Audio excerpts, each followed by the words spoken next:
Gambling with an Edge.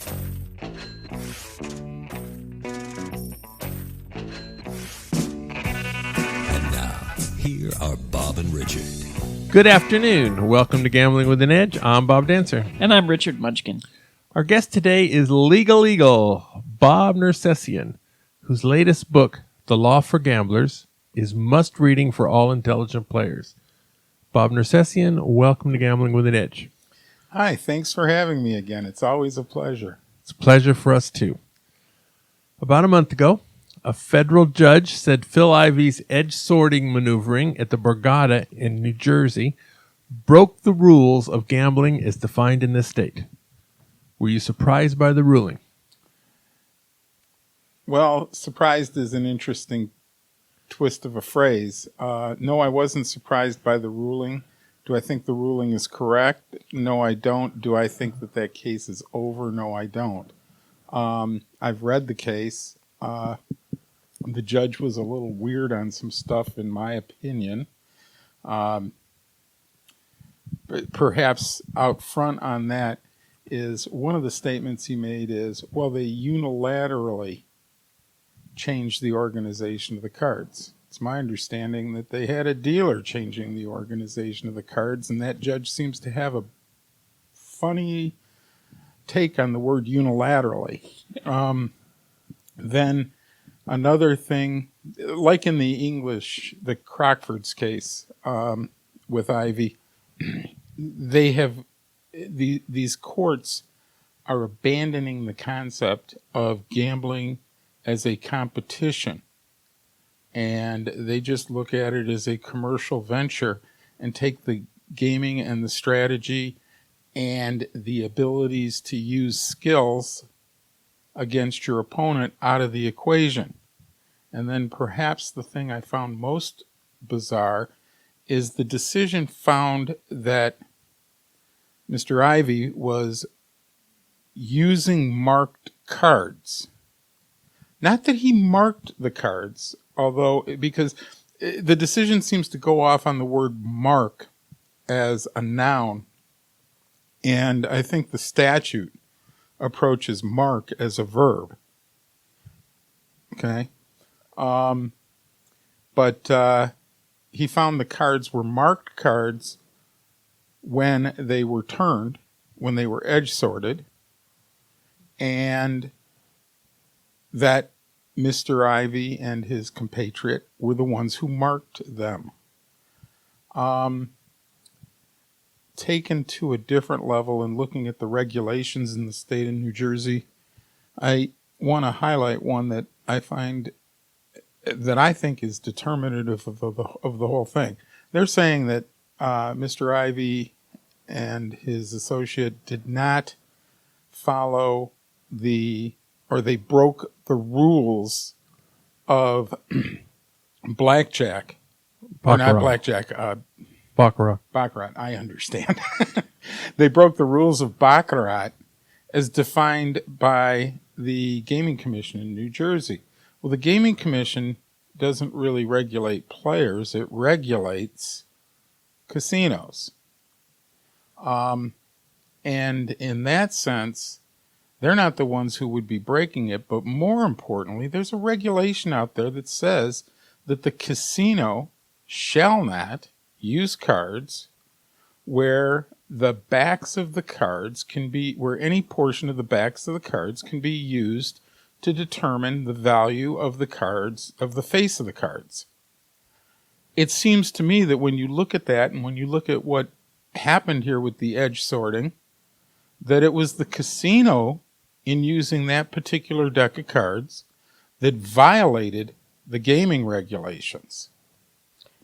In addition to that, one of the listeners had sent a question about the casino has very strict regulations about the manner in which they can deal the game in down to... There's that too, yes. And so... And this wasn't authorized Baccarat necessarily because of all of the restrictions that Phil asked for and that the casino agreed to.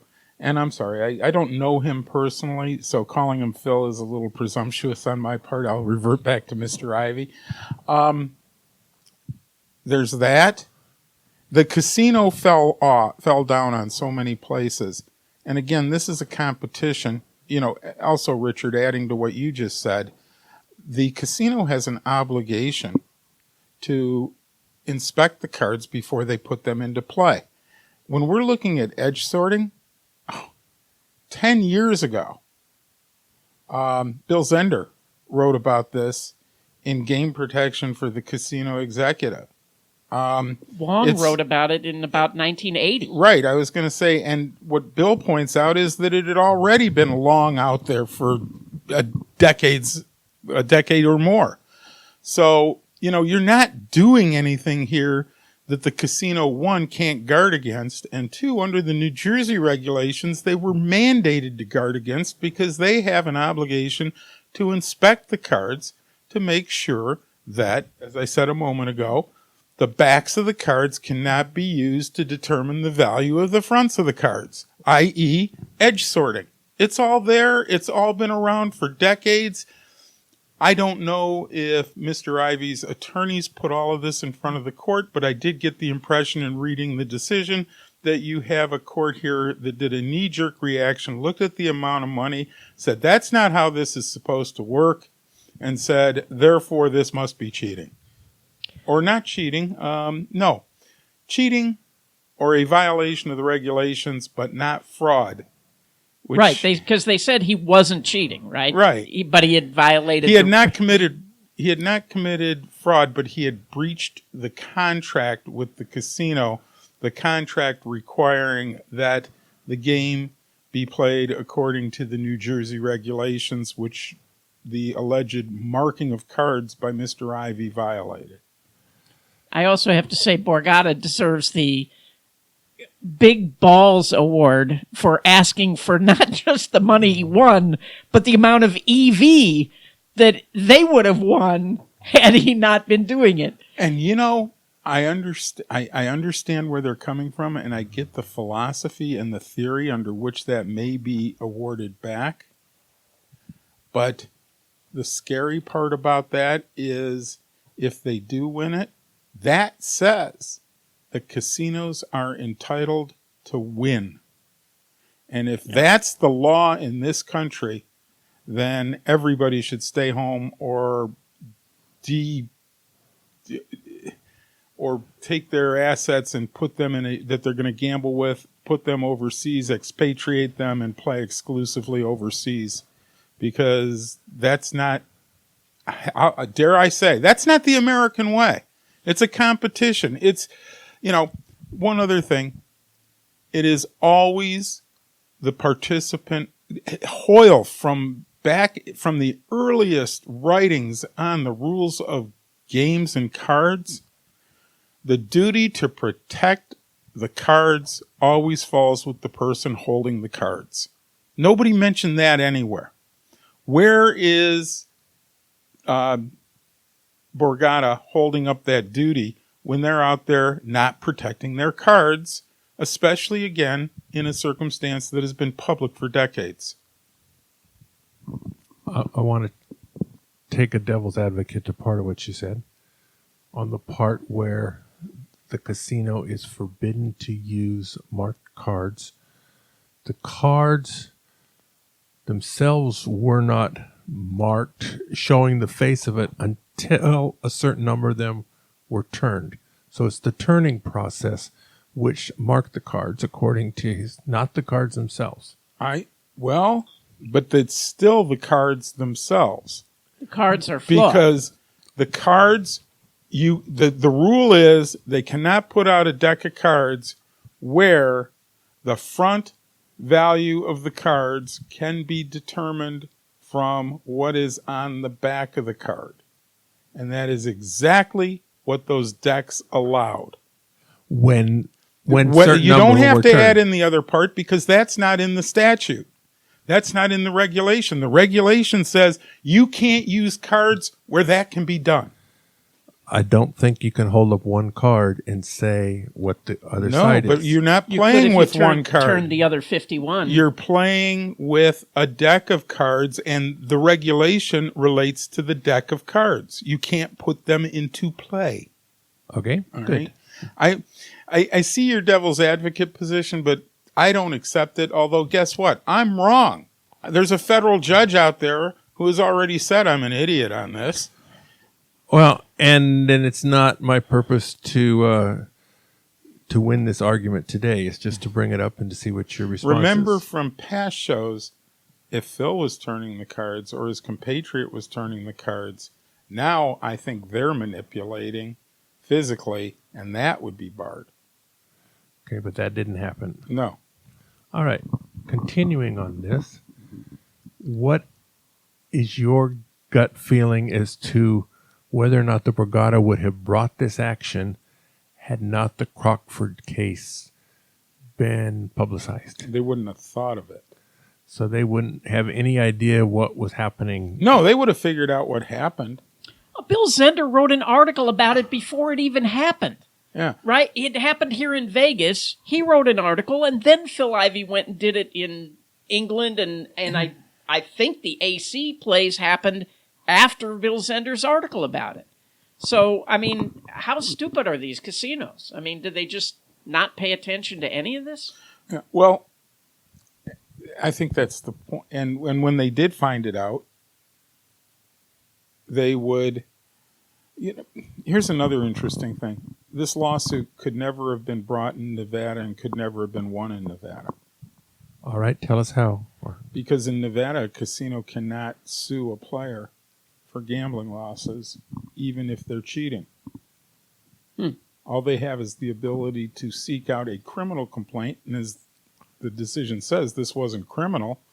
So in Nevada, because, and this was mentioned, the public nuisance circumstance of gambling was mentioned in the New Jersey case.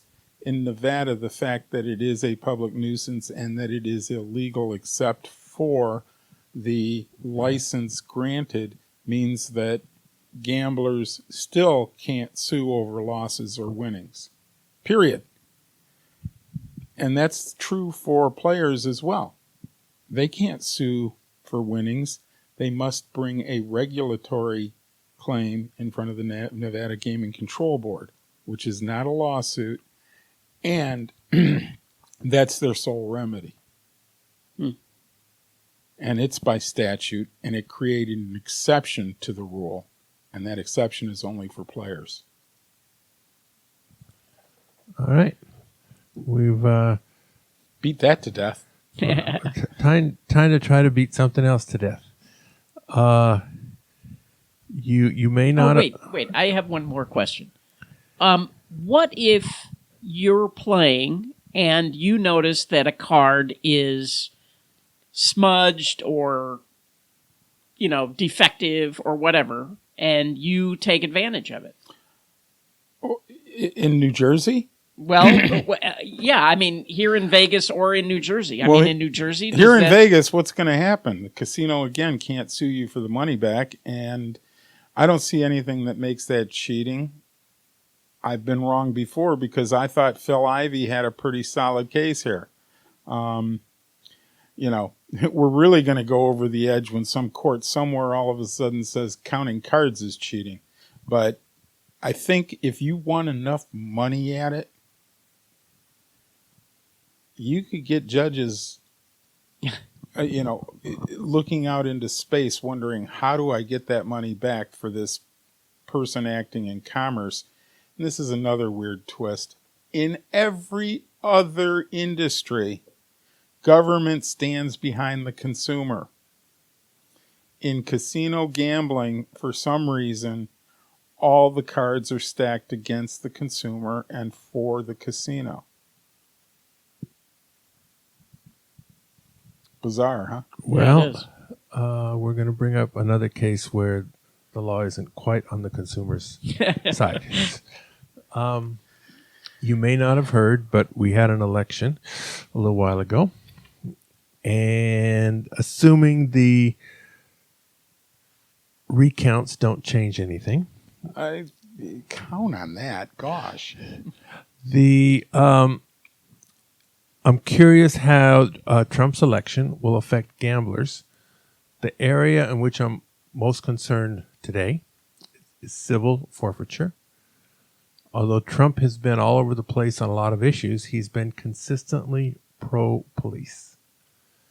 January of last year, Attorney General Eric Holder suspended the federal use of civil forfeiture laws.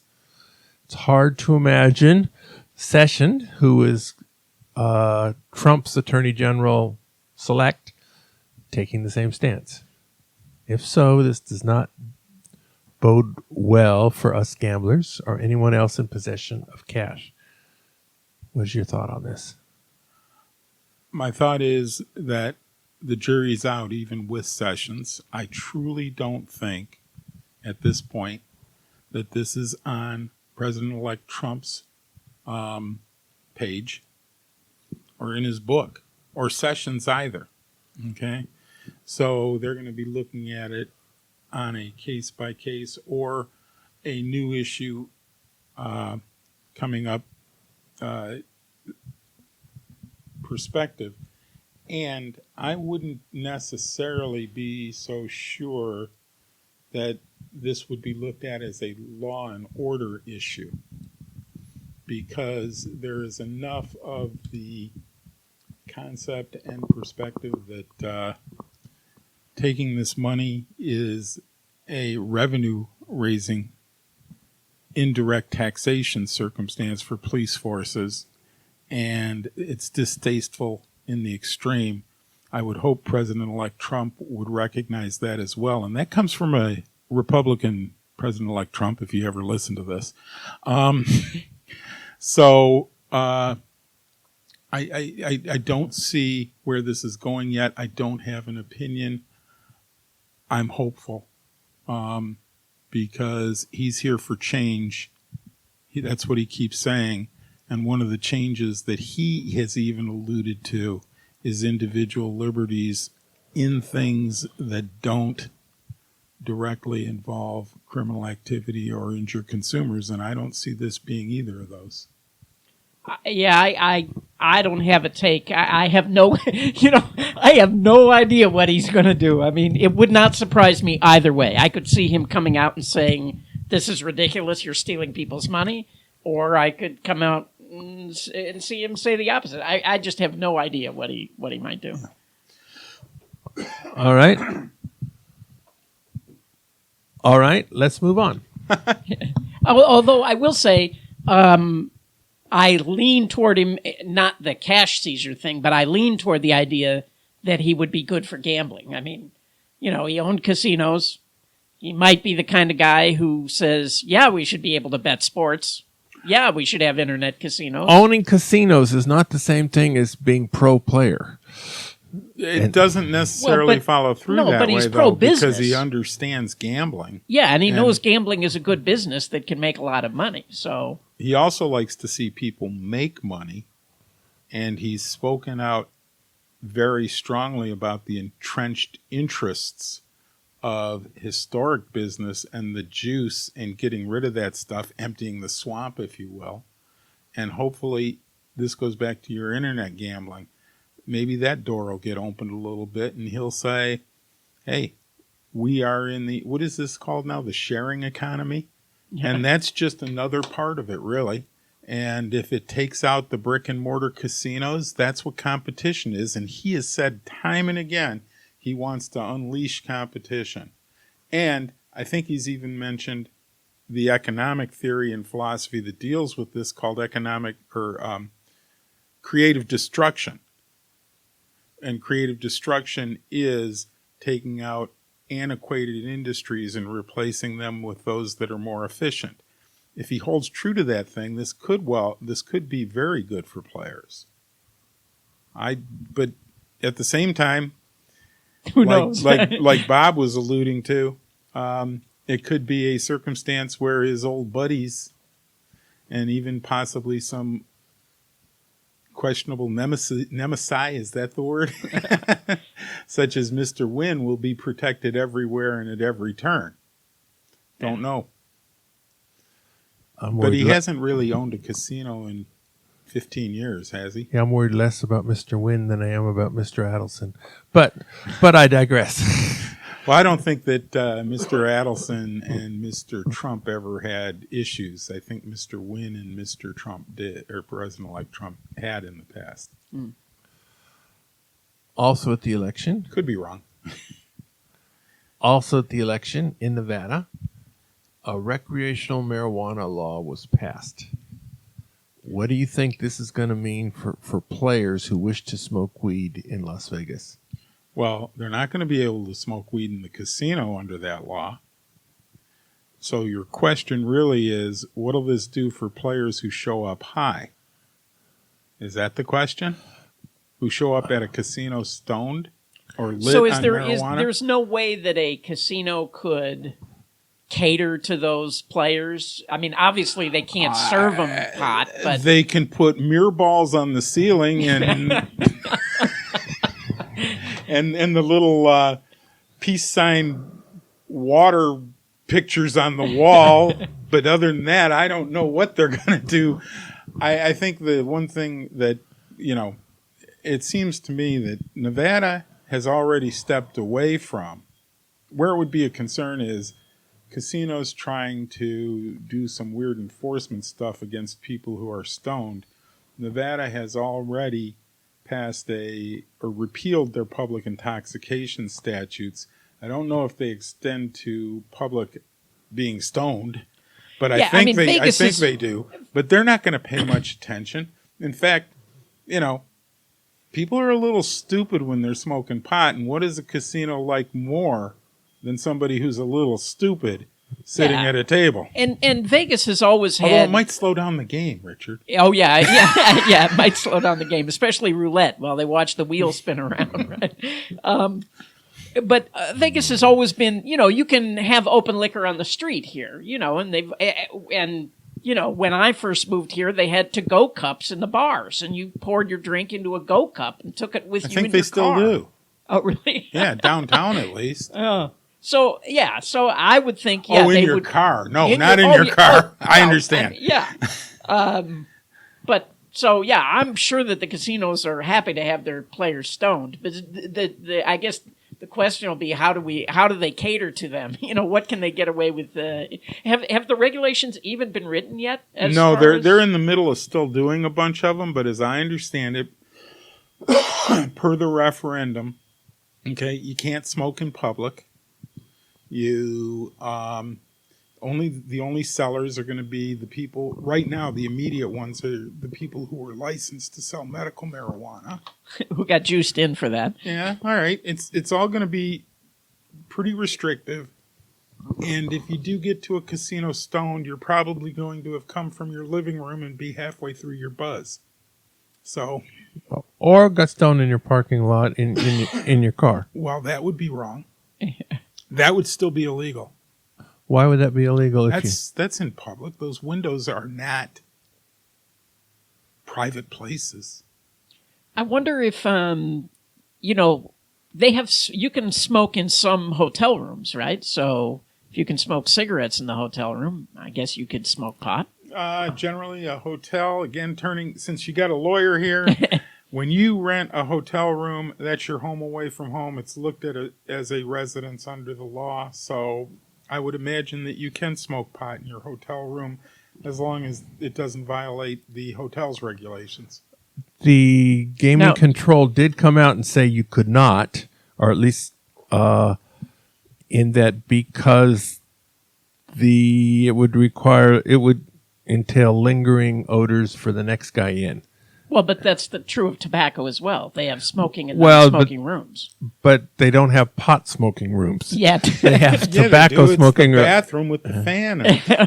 I just want to point out that Bob is puffing away on a vaporizer here. I'm just saying. Bob Nersesian is puffing away on a vaporizer. It's an e-cigarette. Yeah. Oh, yeah. Vaping is what I'm doing. Okay. Okay, good. Let's talk about something else. You used to be a tax specialist. Wow, that's an exaggeration. I was a tax attorney for a while. Okay. And I've got a concentration in it from law school. Good. It's like a major. As I said, you used to be a tax specialist. In your book, The Law for Gamblers, you have a chapter called Taxation for Gamblers. Let's assume some listener has been off the grid and hasn't paid taxes for years. Bob, have you read my book? I have. Oh, did you read the chapter on just that question? I have. Okay. But I'm assuming this is one of the chapters we have not yet discussed on the air. And so I thought it would be a good chance to let people discuss it. Oh. Well, if you recall from the book, and thank you for reading it, my answer to that was the most boring and non-instructive answer in the entire book. I said, the only way to deal with this is to go out and find a tax professional, and that would be a tax attorney or possibly a registered agent CPA who can walk you through getting back on the grid. There are some things to watch out for. A lot of these guys might try to take you back on the grid by just pulling your players' accounts. I've got some anecdotal information that the IRS is not buying that as sufficient documentation. But at the same time, you know, if you cry poor and things like that and come on, there are things that these people can do to put you back on the grid. I suggest that anybody who is off the grid also get on the grid. And you do that through hiring a tax professional. Not me. I wish I could give better answers, but every individual circumstance is different for every person off the grid and has to be tailored by a tax professional to that person so that they can minimize the damage. And there will be damage, and here I am on my high horse giving an opinion, and there should be. If you've been off the grid, you've been stealing from me. And Richard and Bob. Because we've been paying our taxes. Yeah. All right. I hope I was right when I said that. I hope so, too. All right. The Department of Justice recently demanded that the largest Bitcoin exchange in the United States turn over the names of everybody who bought or sold Bitcoins from December 2013 to December 2015. Is this something gamblers should be concerned about? Sure. Especially those who are off the grid. You know, now I'm not completely up on the rules with how trading Bitcoin and holding Bitcoin is taxed. I imagine that if you have appreciating Bitcoin in a portfolio, that's a capital gain and it's not realized until you liquidate. I don't think that is in any way the question you're asking, but the question you're asking offends me to my soul and a lot of Americans as well. Returning again to the book, this is the whole legal tender argument and, transactional and money is no longer fungible. Bitcoin, with this, Bitcoins become non-fungible because they are not taken in exchange without strings. The strings are that somebody else sees your transaction. And that's always an issue and a problem. Also, the IRS, with respect to this stuff, has a history. The law is pretty clear. They can't use the ability to subpoena, not the law, their own internal regulations, as a fishing expedition. And they are only to use it if they have evidence of tax crimes or illegal tax evasion being committed. But when you read behind the Bitcoin story, their evidence is it can occur, therefore it must be occurring. That's not evidence. That is a fishing expedition. And I think that the whole thing is violating their own rules. I'm nobody on this. The IRS is the 15,000-pound gorilla. And a federal judge stood behind them and said, yeah, you can do that. And we're going to order that stuff be turned over. I hope that the servicing entity that is being served with the subpoena would try to appeal it, but that's a lot of money and expense that they don't get a return for when all they have to do is print out a sheet of paper to avoid spending it. But that's only one Bitcoin. It is, but it's the largest in this country. Yeah, okay. And depending on what this non-fishing expedition uncovers or catches, which again makes it a fishing expedition, all right, that'll define what they do with the others. So, you know, but I think we have a new virtual currency that is taking the world by storm right now anyway, don't we? Other than Bitcoin? Yeah. I'm not aware of that. I mean, I know there are several of these virtual currencies, and I think eventually that's where we have to end up, is with virtual currencies. But do you really? Oh yeah, I think eventually it'll. Yeah, and that will be the death of Advantage Play, because once you can't come in with cash and be anonymous, then you know your name will be attached to your money, and we're dead. I don't think we're going there with the virtual currencies, though, because the virtual currencies, while providing a means of exchange, are lacking some stuff that hard cash has. Okay, which is the government imprimatur on their value. Okay, you have the full faith and credit of the United States standing behind a $100 bill. Yep. You don't on a Bitcoin. True. If I buy Bitcoins from your exchange, do I have to give my name? Do I have to give my real name? Oh, I think there's ways on the exchange you do, but you can very easily connect with somebody in almost any city where I can go meet somebody and buy Bitcoins for cash. And all I do is give him, there's an app on your phone, so I can get Bitcoins that way anonymously, but I'm sure the government has the ability to track every cell phone and see, you know, who has what on their cell phones, you know. Borrow your sister's. Yeah, now actually, technically, I can buy the Bitcoin from you and just write down this long string of digits and code on a piece of paper. I don't have to use a wallet, a Bitcoin wallet on my phone, and then it would be completely anonymous. But it's hard to do a large sum of money that way. I mean, you might be able to do it $2,000 at a time. Oh, somebody else will package an app that allows you to bundle Bitcoins on a separate long secret number. See, I think the government is chasing something that they're never going to be able to catch up to anyway.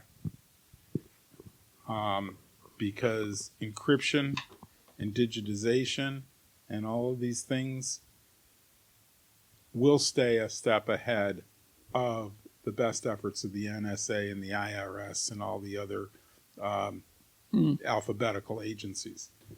Because collectively, the entire cyber world is a lot smarter than the cyber section of any given agency. We're getting very philosophical here this afternoon. Yeah. We have a question from Michael Shackelford, Wizard of Odds, former co-host of this show, an occasional guest since he was a co-host. He wants to ask Bob Nersesian about what Shaq calls the 32-bit integer malfunction. What this is if you're going to re-explain Michael's, maybe you should shorten it, which is simply... I will. Okay. It's always supposed to be a positive integer. And in pennies, it comes out to $43 million and change.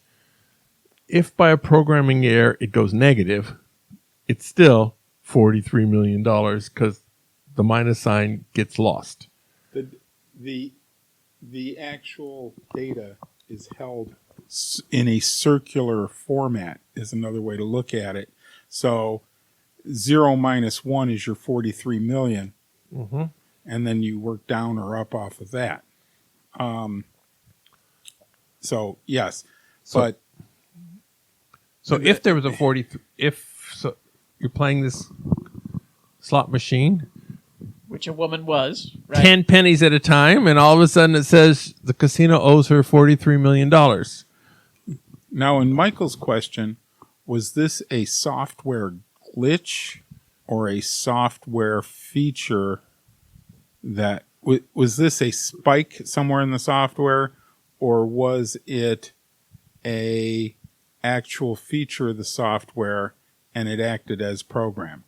That's not explained, but it is He important. called it a programming error, so I assume it did act as programming, programmed, but it was not an intentional.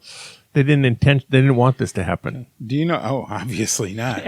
And I don't think we actually got here, but the point is that all of a sudden there's going to be, once you roll to the maximum number of pennies that can be stored in this circular database has a peak of the 43 million and a base of 0. And because it never goes less than 0, you can never hit the peak.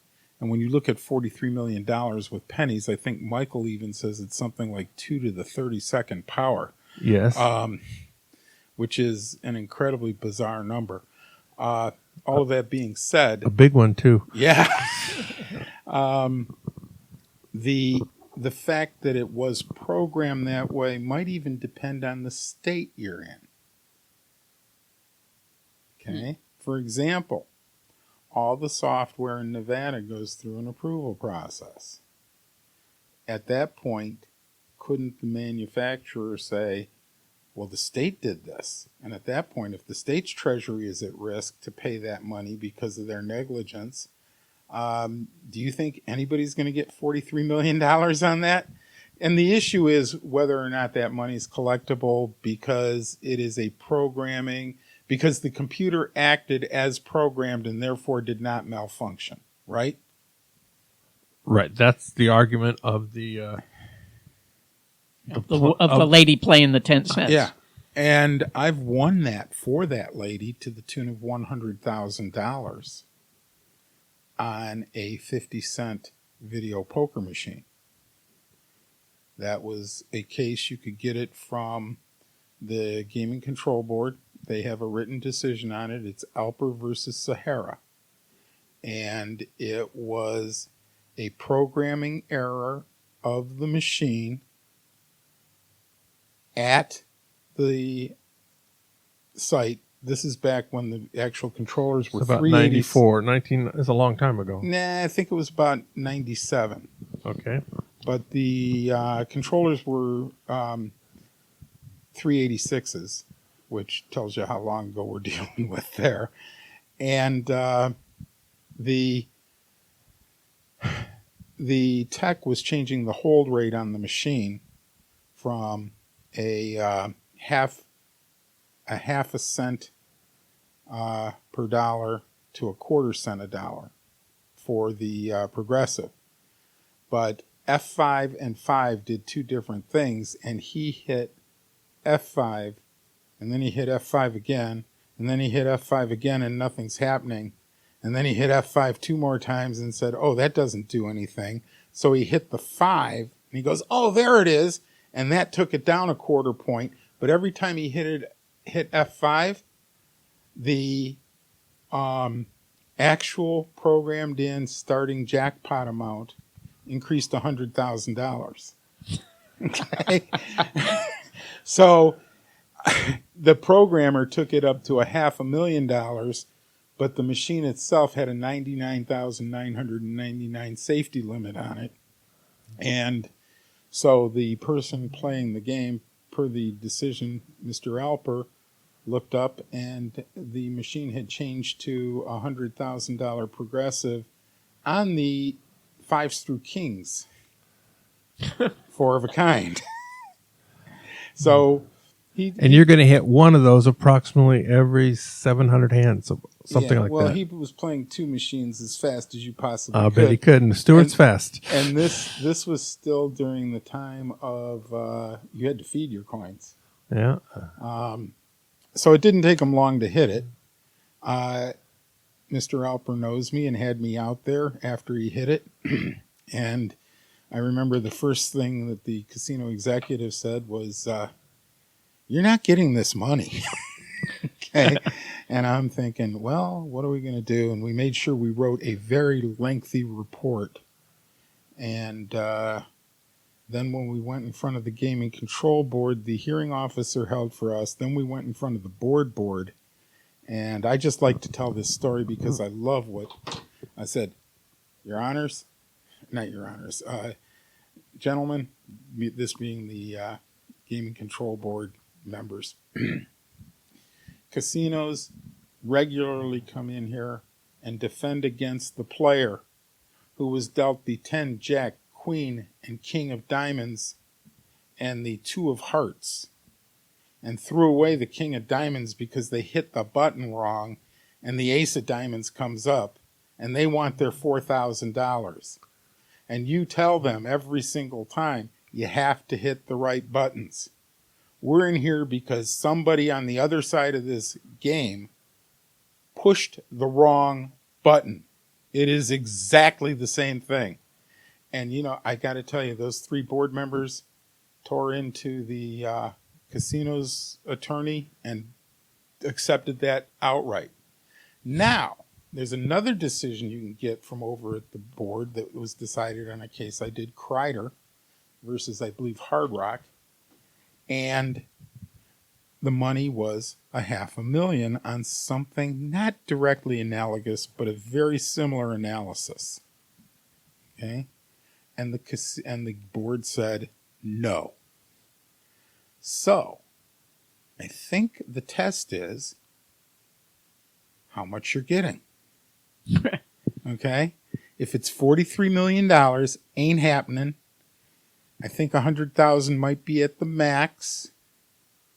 And I know that that's not a legal rationale, but that's the practical rationale of what I have seen.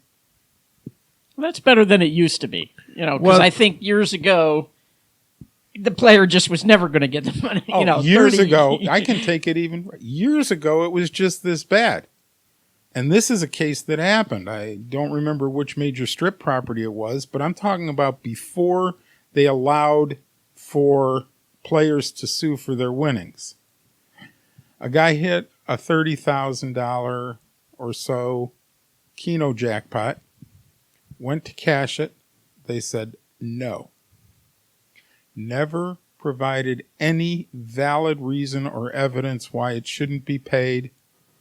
And they threw the guy out of court and said, you have no cause of action because you can't sue for a gambling debt. Wow. Okay. Which is the position the casinos are actually in right now, not the players. And he tried to take it to the courts, and the courts said, no, you have to go in front of the board, and there is no cause of action or claim in front of the board for a gambler to recoup gambling debts. So you don't have any rights to redress. And I think the casino, I don't remember which one it was, but for some reason they must have felt pretty certain that they were above the sanctioning authority at the time. I think this was back during the time when there was purported mafia influence all over Nevada gaming, and maybe that had something to do with the casino's assurance that they could get away with this, but something told them that they felt that they were safe from being prosecuted or having their license taken away. So their position was just, you don't get the money, and the law's position at that time was, and that's the way it is. Wow.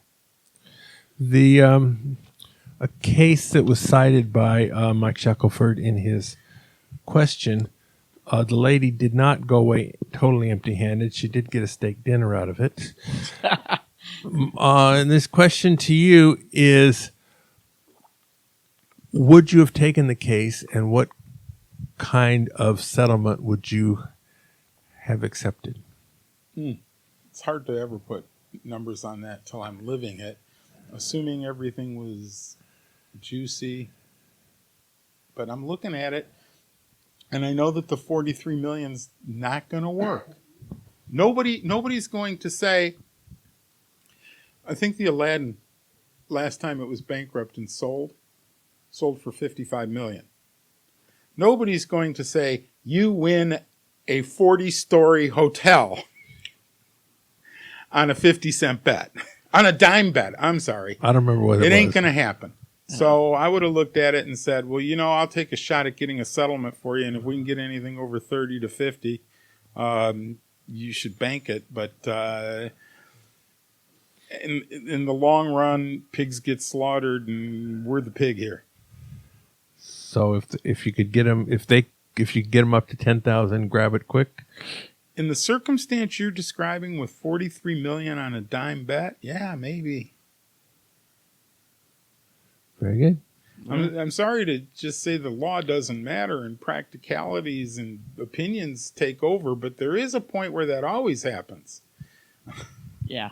And it's somewhere well south of $43 million on a dime.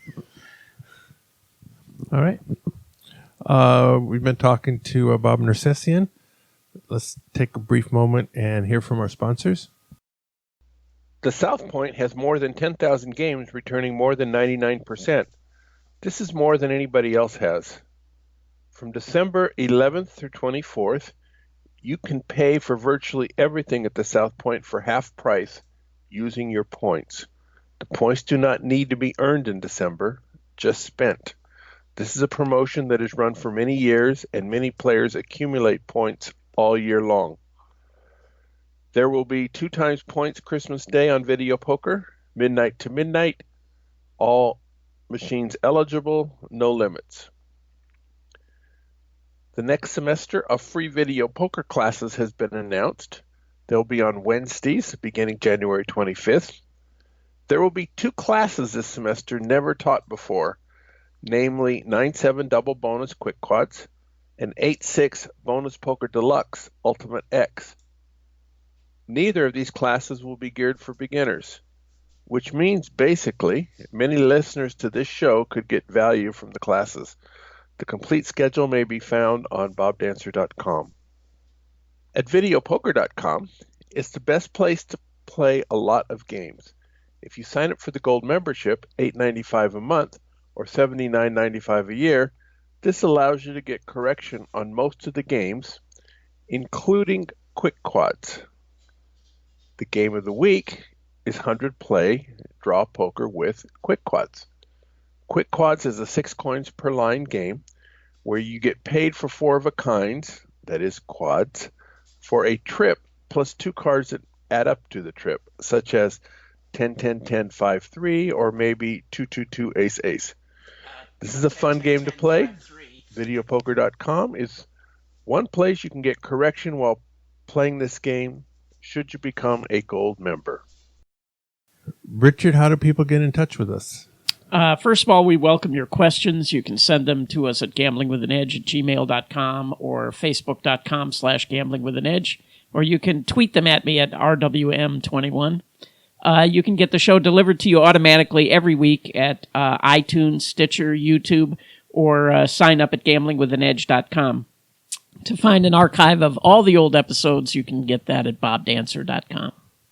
Thank you, Bob Nersesian. Thank you, Richard. Go out and hit lots of royal flushes, everybody. Can I say, 1, you're welcome, and 2, you didn't finish with telling them to buy my book again like you promised you would. Yeah.